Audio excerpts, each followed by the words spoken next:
Welcome to another episode of The Financially Free Investor, where you will learn information and strategies on how to become financially independent by investing in real estate, something that is not taught openly in our society today. Financial freedom matters so you can live a bigger life, retire early, and do what matters most to you. Get ready to hear tried and true methods to becoming financially free with your host, Jordy Clark.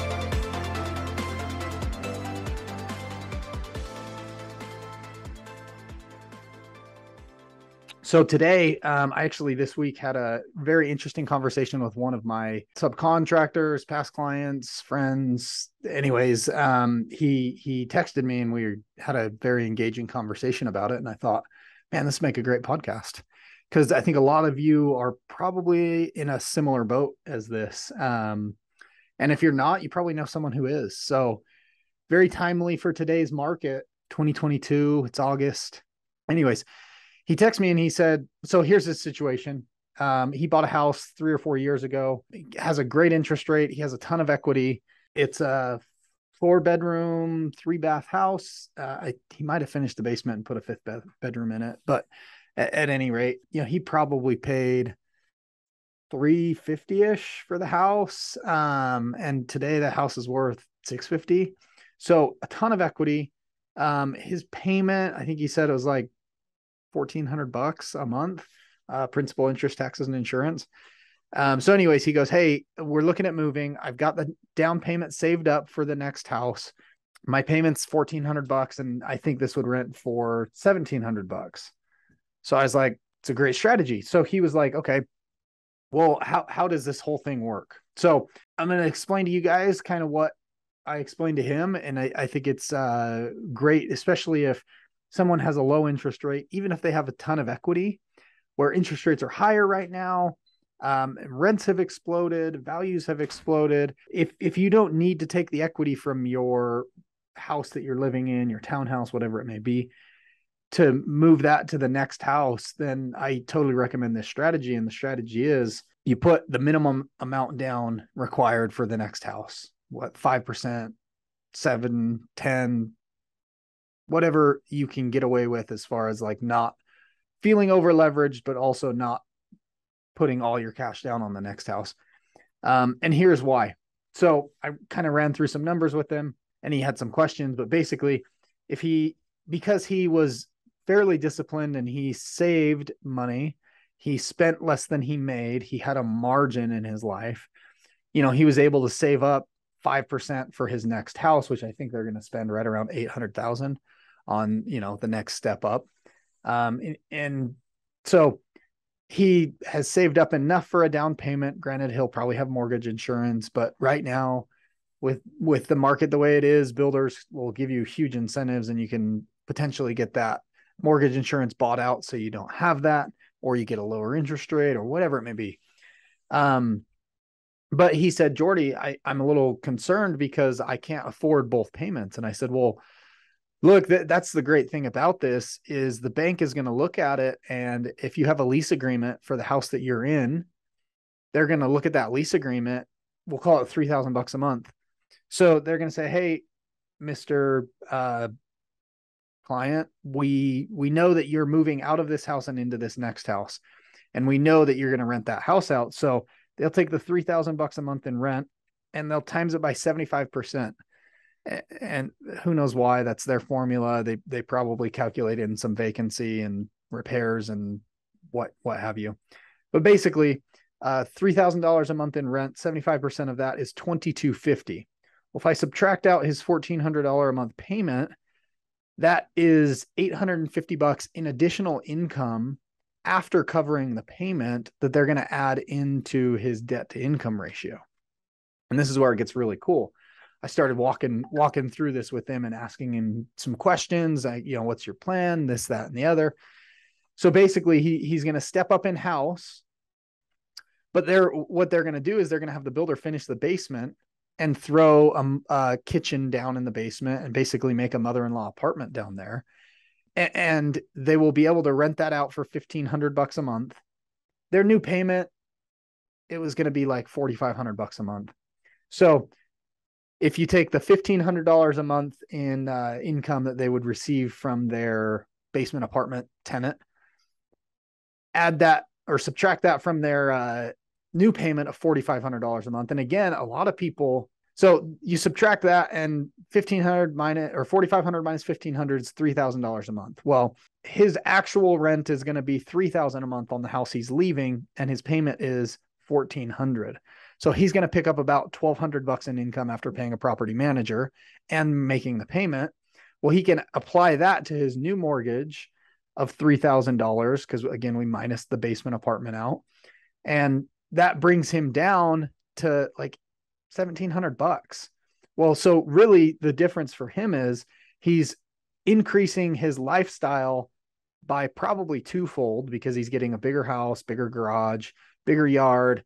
But he's not his personal economic situation is not changing that much because he's okay renting his old house out and cash flowing a ton of money, but he's just going to apply that to his new mortgage.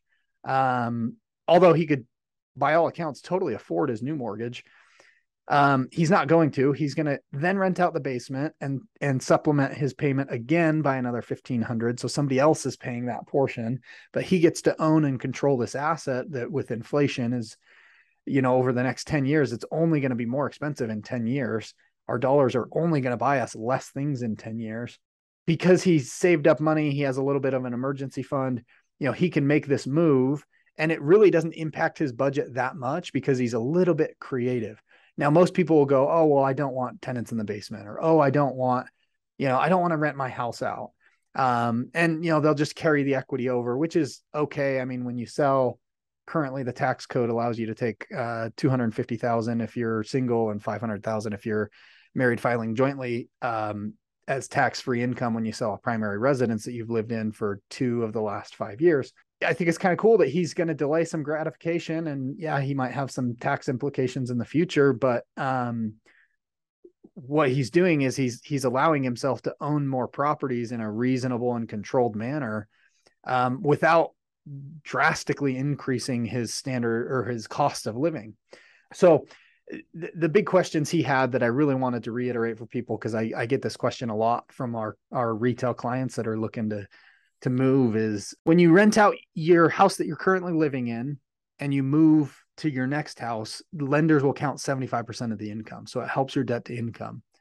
And if you can just be disciplined and save some of your monthly income every month for your next property or whatever, then you don't have to sell your house. Even if that's, a majority of your net worth is locked up in your primary residence, not having to sell is a great option, especially today where interest rates have doubled, prices are still high.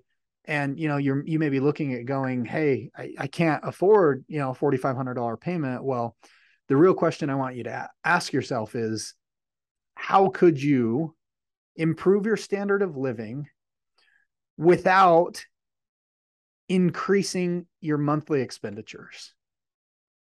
And sit with that for a little while, because ideas will come to you. You might get more creative on doing things. And I'll do another episode on some other ideas that don't involve real estate, of how you could increase your lifestyle without increasing your expenses.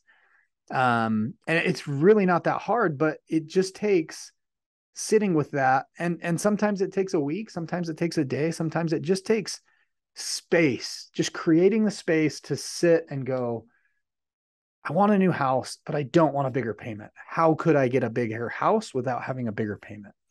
And sitting with that for a little while sometimes will give you an answer that you weren't expecting, or reaffirm an answer that you had thought about, or just being able to find more creative ways.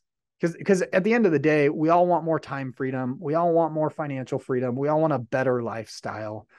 And so, those are the 3 things that everyone's kind of going after. But most of the time, the standard dogma is, well, I just need to work more hours. Well, I just need to get a higher paying job. Well, I just need to lower my expenses. And yeah, sure, all of those are great strategies, but I think there's different strategies out there if you just kind of sit with it and ask yourself, how could I do this? And that could be anything in life, right?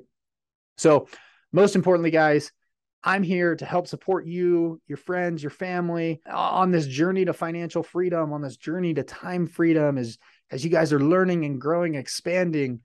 Please do me a big favor. And if this resonated with you, or there was a previous podcast message that resonated with you, this is all free. It's free for you as a consumer. I'm taking time out of my day, not doing productive activities because I want to give back. And the only cost for you is your time. And the one ask I have is that you just pay it forward and send this message or another message that resonated with you. It doesn't even have to be my podcast. Send that along to somebody who needs it, because in today's day and age, like, we all need to be there for each other. And it's not like, well, if I send you this, then I'm going to have less, right? Like, that's totally not it. You need to have an abundance mentality and realize that, whatever you put out into the world, it's going to come back to you tenfold, whether that's negative energy or positive energy. So just go out, be a great person, enjoy your freaking life, because you've only got one, and make it a great day, guys.